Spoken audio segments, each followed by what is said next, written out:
Cair em malha fina. Saiba quais são os principais motivos que levam o contribuinte a cair na malha fina e, ao invés de ter um probleminha somente com o leão, acaba tendo um problemão.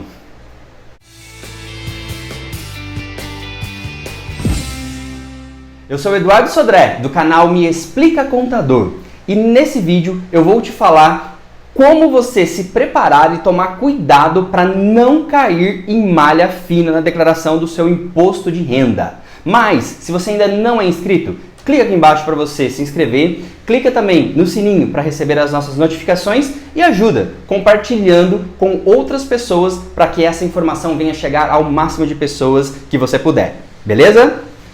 Vamos lá! Existem situações que são imprevisíveis, que você pode fazer tudo certo e ainda assim cair em malha fina, tá? Então esse é uma primeira atenção que eu chamo nesse vídeo. Você pode fazer tudo certo, tudo que eu falar aqui, fazer tudo corretamente e ainda assim cair em malha fiscal. Mas existem alguns cuidados que você pode tomar para você diminuir esse problema. E basicamente se divide em 3 situações que você precisa ter total atenção, beleza? Vamos lá! O primeiro ponto que eu considero que você precisa levar com maior atenção é na relação de informar todas as suas receitas, tudo aquilo que você recebeu comprovadamente durante todo o exercício.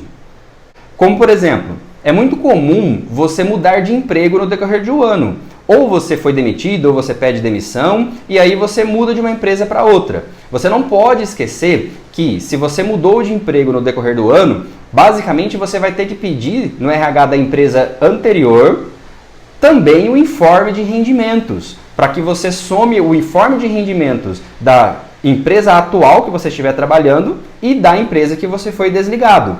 Lembra também de solicitar o extrato do FGTS, porque você também vai ter que informar lá em rendimentos não tributáveis o valor do FGTS que você recebeu a título de rescisão de trabalho, beleza? O outro ponto que você também não pode esquecer é no caso de recebimento de pensão.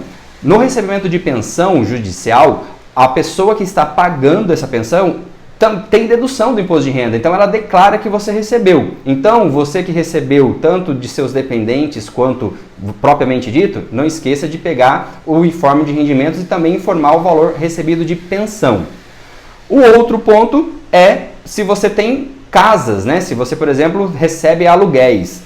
Também não esqueça de informar os seus recebimentos de aluguéis, porque a imobiliária que você deixou o seu imóvel, ela é obrigada a fazer uma declaração chamada de MOB. Nessa declaração chamada de MOB, ela informa o quanto você recebeu de aluguel. Então não adianta fazer nenhum tipo de acordo com o inquilino e falar que não vai declarar. Uma outra situação de recebimento também, né, de receita, é caso você tenha recebido alguma doação ou espólio. Então também fique atento, porque você tem que informar essa receita que você teve no decorrer do ano, mesmo que você não vá pagar imposto em cima disso. E o último ponto na relação de receitas, eu diria que você também precisa ficar muito atento em relação aos rendimentos de aplicações financeiras. É muito comum também as pessoas operarem hoje em dia em plataformas e esquecerem de informar esses rendimentos de situação financeira. Então, não esqueça, existem várias fontes de renda que você não pode deixar de declarar. E todas essas fontes de renda que eu citei aqui, elas são facilmente cruzadas as informações perante a Receita. Então fique atento nisso.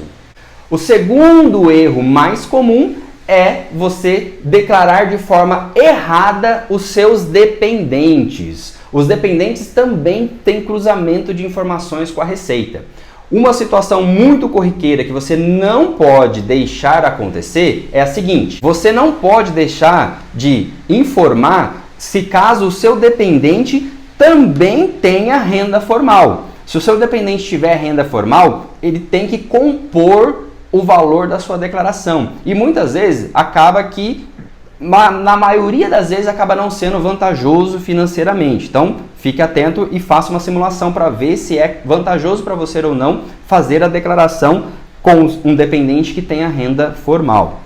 O outro ponto é o mesmo dependente não pode estar na declaração de cônjuges diferentes. Então, se você é casado, se você tem um cônjuge e você faz a declaração separada, né? E você informar o mesmo CPF do mesmo dependente nas duas declarações para ter o abatimento, né? Você saiba que o programa até permite você transmitir, porém, você vai cair em malha fina porque o mesmo dependente não pode estar em duas declarações separadas.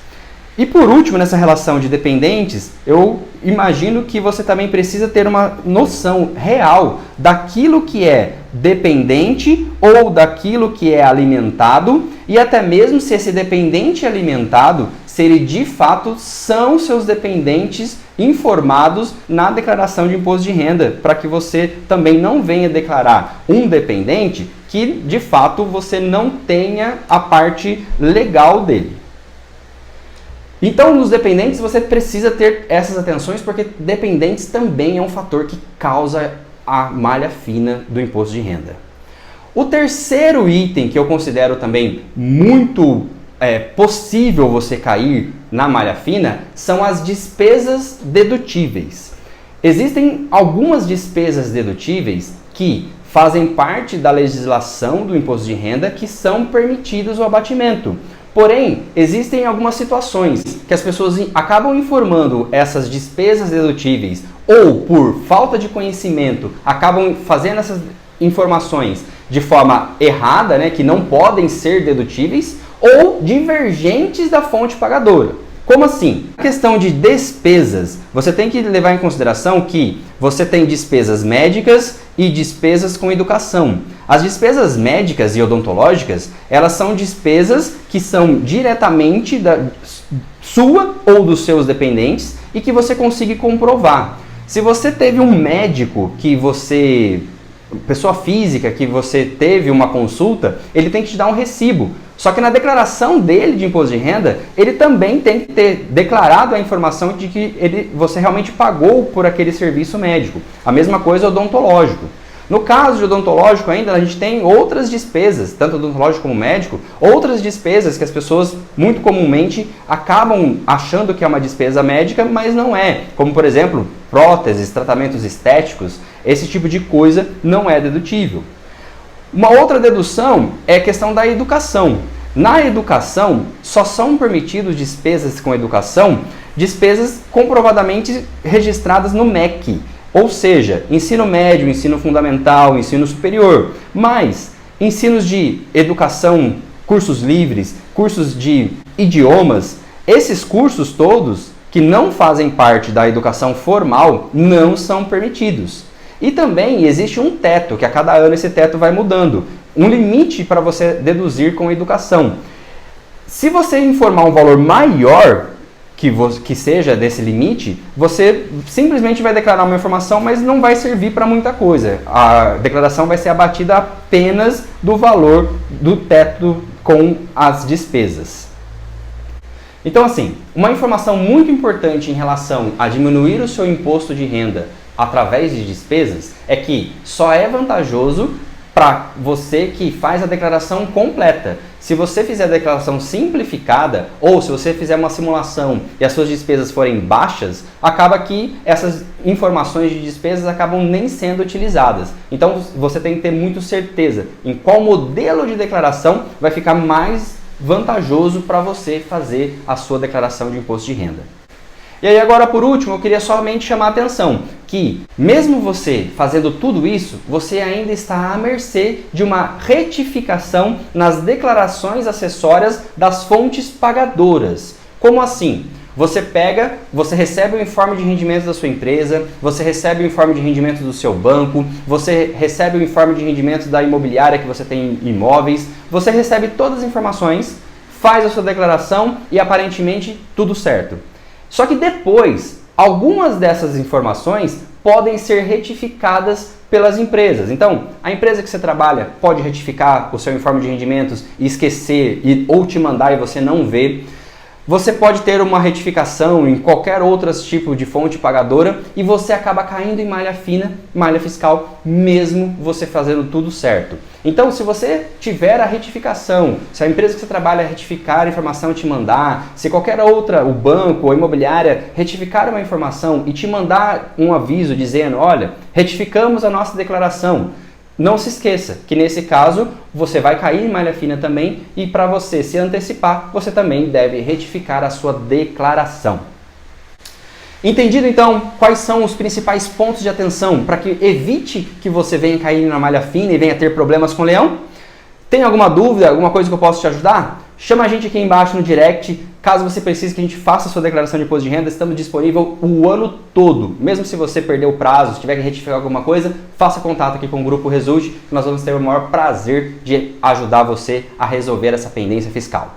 Que você, a sua empresa, a sua vida particular, pessoal, possam ter cada vez melhores resultados. Valeu!